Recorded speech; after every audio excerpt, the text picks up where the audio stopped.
السلام علیکم۔ امید ہے کہ آپ سب خیریت سے ہوں گے۔ مولانا روم نے لکھا ہے کہ ایک دفعہ ایک شخص نے اللہ تعالیٰ کی عبادت کرنا شروع کر دی اور پروردگار کی عبادت میں اتنا مشغول ہوا کہ دنیا میں سب کچھ چھوڑ چھاڑ کر سب کچھ بھول دیا اور سچے دل سے اللہ کی رضا میں راضی رہنے کے لیے انسانیت کے راستے پر چل پڑا۔ مولانا روم کہتے ہیں کہ ایک وقت وہ آیا کہ اس کے گھر میں کچھ کھانے کو بھی نہ بچا، اور ہوتے ہوتے وہ وقت بھی آیا کہ گھر سے باہر سب ختم ہو گیا اور وہ شخص چلتے ہوئے موت کے انتظار میں گلیاں گھومتا کہ اب پلے تو بچا کچھ نہیں، تو انتظار ہی کر سکتا ہوں کہ اللہ تعالیٰ سنبھال لے۔ ایک دن بیٹھا ہوا تھا کہ دیکھا اس کے قریب سے ایک لمبی قطار گھوڑے گزرے۔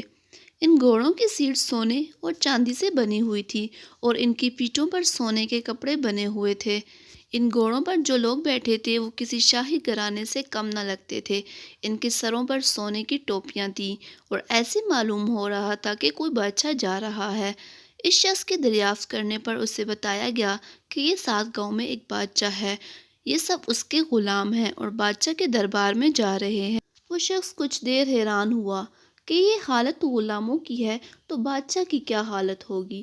اس نے آسمان کی طرف سر اٹھا کر کہا، میرے بادشاہ، میرے مالک، میرے اللہ، شکوہ تو تجھ سے نہیں کرتا، لیکن اس بادشاہ سے ہی غلاموں کا خیال رکھنا سیکھ لے۔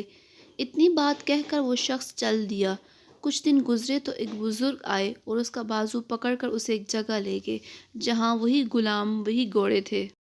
اور دیکھتا کیا ہے کہ کسی گھوڑے کی ٹانگ کٹی ہوئی ہے، کسی غلام کا دھڑ گھوڑے کی پشت پر پڑا ہوا ہے، کسی غلام کے ہاتھ کٹے ہوئے ہیں، کسی کے سر سے خون نکل رہا ہے، کوئی گھوڑے کو زخمی حالت میں واپس لے کر جا رہا ہے۔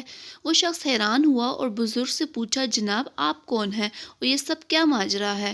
اس وقت اس بزرگ نے کہا کہ یہ وہی غلام ہیں جو اس دن سونے میں لپٹے ہوئے تھے اور آج ایک جنگ سے واپس آ رہے ہیں، اس لیے ان کی یہ حالت ہے۔ مجھے خواب میں بس اتنا کہا گیا ہے کہ اسے کہنا بادشاہوں کے لیے قربانی دینا بھی ان غلاموں سے سیکھ لے۔ حقیقت میں ہمیں قربانی دینا آیا ہی نہیں، چاہے دین کا معاملہ سیدھا کرنا ہو، رشتہ داروں کا یا دنیا کا۔ جس دن ہم قربانی دینا سیکھ لیں گے، دین کے لیے، اپنوں کے لیے اور دنیا کے لیے، اس پر توکل کرنا سیکھ لیں گے، تو اس دن شہنشاہ اللہ تعالیٰ رب العزت ہمیں ایسی بادشاہت عطا فرمائے گا جو کبھی ختم